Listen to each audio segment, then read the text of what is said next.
I read 102 books in 2024, and at the end of the year, I like to do a little audit of the books that I read and go through all my 5-star reads.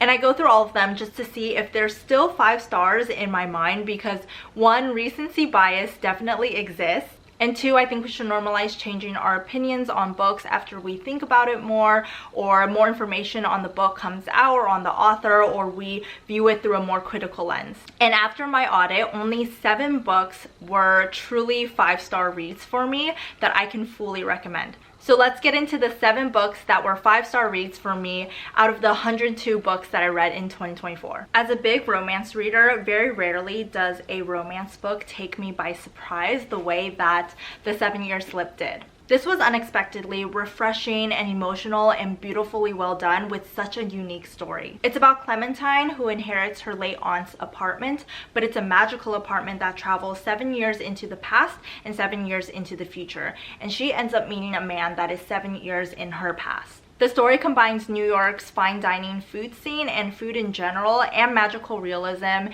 and the exploration of grief in a beautiful way. If you haven't read this already, you really need to. This is one of those books that after my audit kind of falls between a 4 and a 5-star read, but I still wanted to include this in my video just because I absolutely love the story and I devoured it within a day. It's about Justin and Emma who meet on Reddit. I know, such an interesting meet cute. And they both have this curse where every person they date finds their soulmate right after they break up with them. So they decide to date and break up so that they can find their own soulmates and have the curse work in their favor for once. Set in Lake Minnetonka, this is such a perfect summer read, like the title suggests. Abby Jimenez is amazing at storytelling and character development, and she does an amazing job at incorporating emotional and more serious themes with humor. But when I'm comparing this book to Yours Truly, also by Abby Jimenez, it's just really hard to beat Yours Truly. I was not expecting to absolutely love this story, but Emily Henry just continues to write top-tier romance. I think this is my second favorite Emily Henry book just because Beach Read is one of those books that got me back into reading again.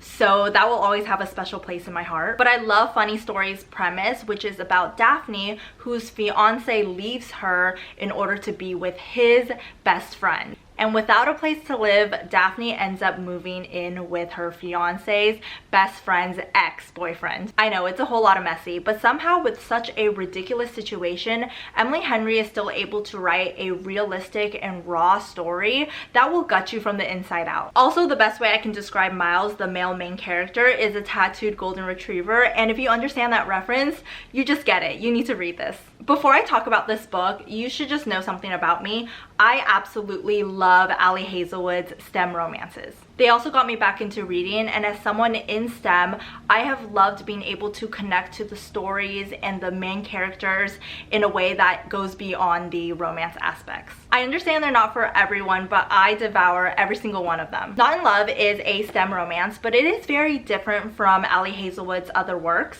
It's about Rue, a biotech engineer working in the field of food science, and Eli, who is trying to take over the company. It's a bit more emotional and tackles deeper themes such as food insecurity, and it is also Ali Hazelwood's steamiest book. I get it, they're not for everyone again, but if you liked her other books, you should give this one a shot. So I picked this book up and started reading it the night of the American elections to try to make sense of everything that was happening, and I took the majority of the following day to finish reading it. It was published in 2020, but I think it's just as relevant now as it was then. If you're interested in politics and history and want to read a nonfiction book this year, I think this is a great option. Essentially, the message is that America operates on a caste system, and it makes comparisons to India's caste system as well as Germany during World War II. And understanding where we individually fall within the caste system in America can be very powerful to understand the origins of our discontents and our systems in general. It's an extremely enlightening read. I recommend it to everyone. This is my last 5-star book of the year, and it is the 4th and last book in the An Ember in the Ashes series, which might possibly be my favorite series of all time. It's YA fantasy, but it doesn't really feel like young adult because the writing and world building is so phenomenal. The first book is about Leia, who goes undercover as a slave into the military academy under the Martial Empire, and she meets Elias, who is a soldier at the academy. And it just goes from there, and it just does not stop throughout the series. A whole lot of stuff happens. Later on, the world expands and we get more information on the villains and their backstories. This book wraps up the series so perfectly. I have no notes for this. I love the characters so much. I love the story. If you're a fan of Six of Crows and The Cruel Prince or Folk of the Air, you should read this. I hope I've convinced you to read at least one of these books that were 5-star reads for me. And if you have read any of these books, please let me know what you thought. And also let me know what books I should be reading in 2025 that were 5 stars for you in 2024.